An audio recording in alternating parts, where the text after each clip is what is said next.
My mom talked to me when I was really little, like maybe 4 or 5, and I made a decision then for salvation, but I don't think I really got it per se then.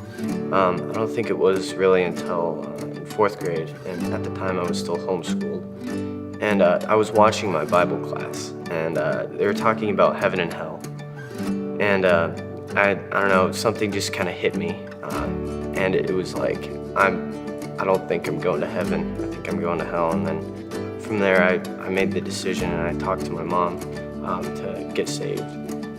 So I think that's when I actually got it. I don't know. I just had this weird feeling like I was so light. Like I felt like I could have flown or run like 20 miles or something like that. I don't know, just like a burden had been lifted almost. Like after when I got saved in 4th grade, like immediately, I was already like struggling with, oh man, was that real? Was that a real decision? Was I just doing it because I was scared and I didn't really have the right motivations? And I was just questioning myself. I was questioning everything. Because of that, I wasn't growing in my faith. I was always just worried about the origin rather than how I could progress and serve God more. I wasn't doing well in sports as well as I thought I should be. I've always been really hard on myself, but it all kind of culminated at the end of my sophomore year. Baseball was, like, I did pretty well in my freshman year. Baseball in my sophomore year, I was not performing well at all. I was missing balls that I should not be in the field, and I was not hitting very well at all. Something my coach said, it just broke me. Like, I felt completely and totally worthless because of my failures. I think that was a big turning point. Well, I was hired to work at camp as the fill-in for the summer. The first week, I talked to one of the counselors who was a friend. His name was Thomas Cannon, and he listened to me talk about my doubts and my feelings that I had.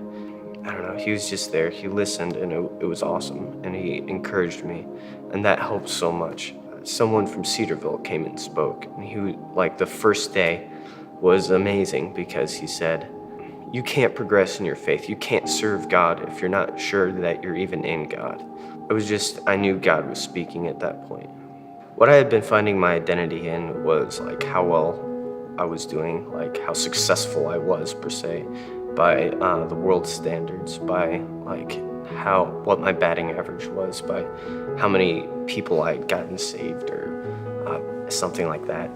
And I came to realize that if I find my identity in those things, that I was always going to be a failure. I was always going to be worthless because I'm not perfect. No man is perfect except Christ.